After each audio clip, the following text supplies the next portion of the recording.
ভাইয়া তোমাদের বাড়িতে গিয়েছিল, পরে কি হয়েছে বলো তো? ভাবি বা এলো না কেন? ভাইয়া একা ফিরেছে। মাইম সত্যটা এখন পিহুকে বলতে পারল না। ময়ূরী একেবারে চলে এসেছে, আর কোনোদিন ওই বাড়িতে যাবে না। ভাবি কবে আসবে? চলে আসবে। চলে আসবে তো বুঝেছি, কবে চলে আসবে সেটা বলো। বাবার বাড়ি এসেছে, কয়েকটা দিন তো থাকতে দিবে। না, থাকতে দিব না। কারণ ভাবি বাড়িতে না থাকলে আমার ভাইয়ের চেহারায় আমাবস্যার অন্ধকার নেমে আসে। বউকে এত ভালোবাসে কি বলবো। মাহিম নীরবে দীর্ঘশ্বাস ফেলল। ময়ূরীর মতো সোজা মানুষ একবার বেঁকে বসলে তাকে মানানো সহজ হবে না। তাসফিন কোনো পর্যন্ত পারবে কে জানে। ময়ূরীর হঠাৎ চলে যাওয়াটা আরিয়ানের কাছে খটকা লেগেছে। তাসফিনের মুখ দেখেই বোঝা যাচ্ছে গন্ডগোল তো কিছু হয়েছে।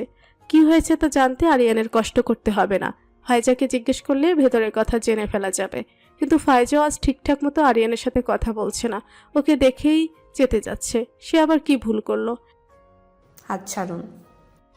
আরিয়ান তাড়াহুড়ো করে হাত ছেড়ে দিল। বেচারা অসহায় মুখ বানিয়ে বলল, আমার দোষটা কি তা তো বলবে। আজ আবার কোন কারণে রাগ করেছ? দোষ আপনার ভাইয়ের। আপনি জানেন মৌরি আপু আপনার ভাইকে ছেড়ে চলে এসেছে। ধাক্কাটা আরিয়ানেরও খুব ভালো করেই লাগলো। কয়েক মুহূর্ত সে কোনো কথা বলতে পারল না। হ্যাঁ, মৌরি সত্যি সত্যি চলে গেছে? ফাইজা ব্যঙ্গ করে বলল, না, মিথ্যা মিথ্যা গেছে। আপু চলে এলে আপনার কি মনে হয় আমার পরিবার ওই বাড়িতে আমার বিয়ে দিবে? তাসফিন জঙ্গলির সংসার ভাঙলে আরিয়ান খুশি হতো, কিন্তু এখন তো তাসফিনের সংসারের উপর তার ভবিষ্যৎ সংসার নির্ভর করছে দেখা যাচ্ছে। আরিয়ানের নিজের গালে চড়াতে ইচ্ছে করছে। মৌরি তাসফিনের সাথে থাকবে না, এতে আমার দোষটা কি? এটা ওদের দুজনের নিজস্ব সিদ্ধান্ত।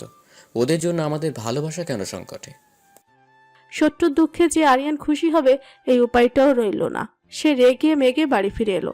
এসেই তাসফিনকে খুঁজে ওর কলার চেপে ধরল। দাঁতে দাঁত পিষে বলল, তোর সমস্যা কি? কেন ভালো মানুষ হয়ে দুনিয়া এলি না? যেদিকে যাস একটা না একটা ঝামেলা বাঁধিয়ে ছাড়বি। মৌরি কেন চলে গেছে? ওকে ফিরিয়ে আনার ব্যবস্থা করছিস না কেন? এবার নিয়ে আরিয়ান দ্বিতীয়বার তার কলার ধরেছে। তাসফিনের রেগে যাওয়া উচিত ছিল, কিন্তু রাগের বদলে সে কৌতূহল বোধ করলো। ঠান্ডা মাথায় জানতে চাইল, এবার কেন কলার ধরেছিস? এখন আবার আমি কি করেছি?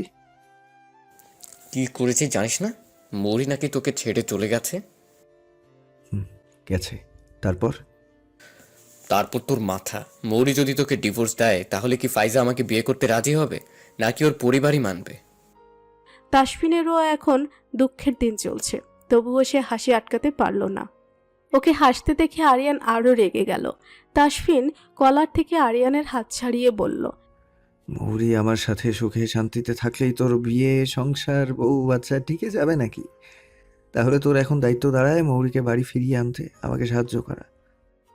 আরিয়ান মরে গেলে ও তাসফিনকে সাহায্য করবে না, কিন্তু সাহায্য না করলে তার অবস্থাও তাসফিনের মতোই হয়ে যাবে। তাসফিন বলল, মৌরি তো তোর বন্ধু। এখন তোর প্রথম কাজ মৌরির সাথে যেভাবেই হোক আমার দেখা করিয়ে দেয়া। আমি কিভাবে দেখা করব? তুই ওকে তোর সাথে দেখা করতে বল, কিন্তু তোর জায়গায় সেখানে আমি যাব। মরার আগ মুহূর্তেও তোকে সাহায্য করতাম না, যদি না ফাইজাকে সত্যিকারে ভালোবেসে ফেলতাম। এতটাই ভালোবাসি রে পাগলা? নইলে তোর কাছে সাহায্য চাওয়ার চেয়ে আমি 10 তলা বিল্ডিং থেকে ঝাঁপ দেওয়া পছন্দ করতাম। না চাইতেও আরিয়ান তাসফিনকে সাহায্য করতে হচ্ছে, যদিও জানে এতে বিশেষ লাভ হবে না। ময়ূরী তার সাথেও দেখা করতে চাচ্ছিল না। আরিয়ান বন্ধুত্বের দোহাই টুহাই দিয়ে রাজি করিয়েছে। আরিয়ান তাসফিনকে হুঁশিয়ার করে বলে দিয়েছে, নিজের ভালোবাসার খাতিরে শুধু তোকে সাহায্য করেছি, কিন্তু এইটুকুই শেষ। আমার থেকে বেশি আশা করিস না। তাসফিন কিচ্ছু বলল না, হাসল শুধু। আরিয়ান মৌরিকে ওই রেস্টুরেন্টেই আসতে বলেছে যেখানে তাসফিন আর মৌরির প্রথম দেখা হয়েছিল। এটাকেই কি কোইন্সিডেন্ট বলে? তাসফিন গাধাটাকে মনে মনে গালি দিচ্ছে। সে এখানে মৌরিকে মানিয়ে বাড়ি নিয়ে যেতে এসেছিল, কিন্তু এখানে এলে মৌরির কি আগের স্মৃতি মনে পড়বে না? তার মনে হয় কপালই খারাপ। ময়ূরী ধারণা করতে পারেনি আরিয়ান নিজে না এসে তাসফিনকে পাঠাবে। আরিয়ানের কথায় বিশ্বাস করার একটাই কারণ ছিল, ময়ূরী জানে ওদের দুজনের মধ্যে কোনো মিল নেই। একজন আরেকজনকে শত্রু মনে করে। রেস্টুরেন্টে ঢুকে তাসফিনকে দেখে ময়ূরী ফিরে যেতে নিয়েছিল, কিন্তু ততক্ষণে তাসফিন উঠে তার সামনে চলে এসেছে। ময়ূরী কঠিন কণ্ঠে বলল, পথ ছাড়ুন। মৌরি প্লিজ। চলেই যখন এসেছো তাহলে আমার কথাগুলো শুনে নাও প্লিজ।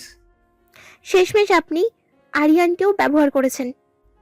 আরিয়ান নিজ থেকে সাহায্য করতে চেয়েছে, কারণ আরিয়ানও চায় তুমি বাড়ি ফিরে যাও।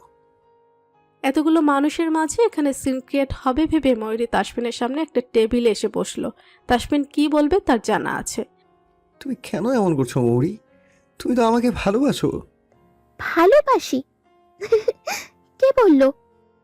তাসফিন ময়ূরীর মুখের দিকে তাকিয়ে আছে।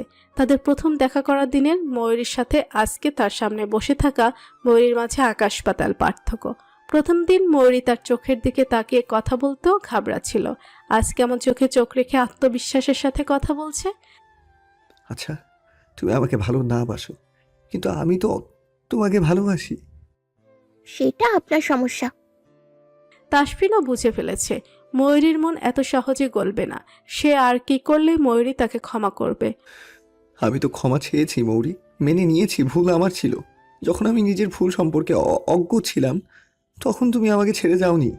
এখন আমি নিজের ভুল বুঝতে পেরে স্বীকারও করে নিয়েছি, তাহলে এখন কেন তুমি আমাকে ছেড়ে যাচ্ছ? ময়ূরী তাসফিনের কথা শুনছে বলে মনে হচ্ছে না। সে চোখ ঘুরিয়ে রেস্টুরেন্টটা দেখছে। এই জায়গাটা চিনতে পারছেন তো? মনে আছে আমাদের প্রথম দেখা এখানেই হয়েছিল? মনে আছে। আপনি প্রথমে আমার পরিবারের বিশ্বাস অর্জন করলেন, তারপর আমার বিশ্বাসও যেতে নিলেন। আপনি যদি শুধু আমার পরিবারকে হাত করে আমাকে বিয়ে করতেন তাহলে হয়তো আপনার প্রতি আমার এত রাগ থাকতো না, আপনাকে আমি ক্ষমাও করে দিতাম। কিন্তু আপনি আমার পরিবারের সাথে আমারও বিশ্বাস ভালোবাসা নিয়ে খেলেছেন। আমি এতটাই বোকা ছিলাম যে আপনার মিষ্টি মিষ্টি কথাগুলো ধরতে পারলাম না। এজন্যই নিজের উপর রাগ হয়েছিল। পরিবারকে দোষ দিয়ে কি করতাম, কারণ পরিবারের সাথে আপনি তো আমারও পছন্দ ছিলেন। এই কারণে আপনি আমাকে ফেলে চলে যাওয়ার পর আমি আপনার বাড়িতে গিয়েছিলাম। আপনি আমাকে এত অপমান করেছেন, এতবার বাড়ি থেকে তাড়িয়ে দিয়েছেন, তাও আমি যে আপনার সাথেই ছিলাম। আমার কি খারাপ লাগতো না? নাকি আমার আত্মসম্মান ছিল না? সব কিছু সহ্য করেও আমি এই দিনটার অপেক্ষাতে ছিলাম। এখন আপনি বুঝতে পারবেন কাউকে ভালোবেসে তাকে অবহেলা করলে, অপমান করলে কতটা কষ্ট হয়। তুমি আমাকে কষ্ট পেতে দেখতে চাও তো? হ্যাঁ চাই। আমাকে কষ্ট পেতে দেখলে তুমি খুশি হবে? ময়ূরী তো এমনটাই চাইতো। তাহলে এখন কেন কথাটা বলতে গিয়ে গলা ভরে আসছে? ময়ূরীর তো বলা উচিত। আপনি আমাকে কম কষ্ট দেননি মিস্টার, এখন আমিও আপনাকে কষ্ট পেতে দেখতে চাই। আপনাকে কষ্ট পেতে দেখলে আমি খুশিই হব। তাসফিন ময়ূরীর জবাব শোনার জন্য তাকিয়ে আছে। ময়ূরী দাঁড়িয়ে গিয়ে বলল, আমি আসছি, যথেষ্ট সময় নষ্ট হয়েছে। আপনার সাথে কথা বলার কোনো ইচ্ছা নেই আমার। দয়া করে আপনি আর আমাকে বিরক্ত করবেন না। ময়ূরী চলে যাচ্ছে। তাসফিন পেছন থেকে ডেকে বলল, আবার প্রশ্নের জবাব কিন্তু দিয়ে গেলে না। বলে যাও, আমাকে কষ্ট পেতে দেখলে তুমি খুশি হবে তো? তুমি হয়তো জানো না, তোমার খুশির জন্য আমি সব কিছু করতে পারি। রেস্টুরেন্ট থেকে বের হয়ে ময়ূরীর বুক ভার হয়ে রইল। চোখে কি কিছু পড়েছে? না হলে চোখ জ্বালা করছে কেন? এমনটাই তো চেয়েছিল। তাহলে আজ কেন নিজের মনকে কঠিন করে রাখতে পারছে না? এলোমেলো পা ফেলে ময়ূরী এগিয়ে যাচ্ছে। রাস্তায় এত এত গাড়ি চলছে, সেদিকে খেয়াল নেই। পেছন থেকে একটা গাড়ি ক্রমাগত হর্ন বাজিয়ে যাচ্ছে। চোখ মুছে ময়ূরী রাস্তা থেকে সরে গিয়ে ফুটপাত ধরে হাঁটছে। গাড়িটা এবার পেছন থেকে এগিয়ে এসে ধীর গতিতে ময়ূরীর সাথে সাথে চলছে। ময়ূরী পাশে তাকিয়ে গাড়ির ভেতর তাসফিনকে দেখে মুখের ভাব কঠিন করে ফেলল। তাসফিন জানালার কাছ নামিয়ে মাথা বের করে ময়ূরীর উদ্দেশ্যে বলল, আমাকে কষ্ট পেতে দেখতে হলে তোমাকে বেঁচে থাকতে হবে। যেভাবে রাস্তার মাঝ দিয়ে হাঁটছিলে তাতে গাড়িতে বসো, তোমাকে বাসায় পৌঁছে দিয়ে আসি। লোকটা নিজেকে কিভাবে একটু আগে এতগুলো কথা শুনিয়ে এসেছে, তবুও তাকে বাড়ি পৌঁছে দিতে চাচ্ছে। ময়ূরী উত্তর না করে হাঁটতে থাকলো। তাসফিনও গাড়ির স্পিড কমিয়ে ময়ূরীর সাথে সাথে আসছে। আমার উপর রাগ আছে বুঝলাম, কিন্তু আমার গাড়ির উপর তো রাগ নেই। উঠে এসো। আপনি জানতো আমি যাব না। বাসায় যাবে না তাহলে কোথায় যাবে?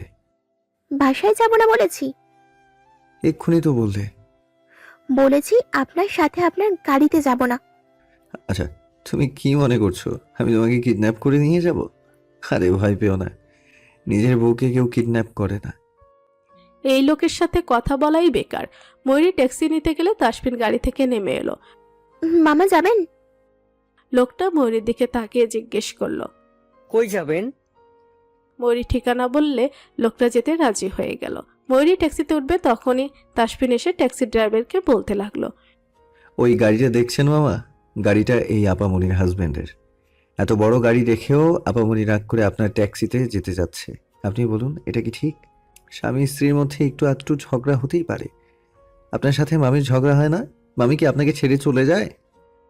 ময়ূরী তাসফিনের উপর মহা বিরক্ত। একটা মানুষ কি পরিমাণ বেহায়া হলে আপনার সাথে থাকবো না, এই কথাটা সোজাসুজি বলে দেওয়ার পরও বউ বউ করে পেছনে আসে। ট্যাক্সি ড্রাইভার লোকটা তাসফিনের কথা শুনে হাসছে। ওনার 30 বছরের বিবাহিত জীবনে এরকম অভিজ্ঞতা কম হয়নি। তিনি মুখে হাসি নিয়ে ময়ূরীর মান ভাঙাতে বললেন,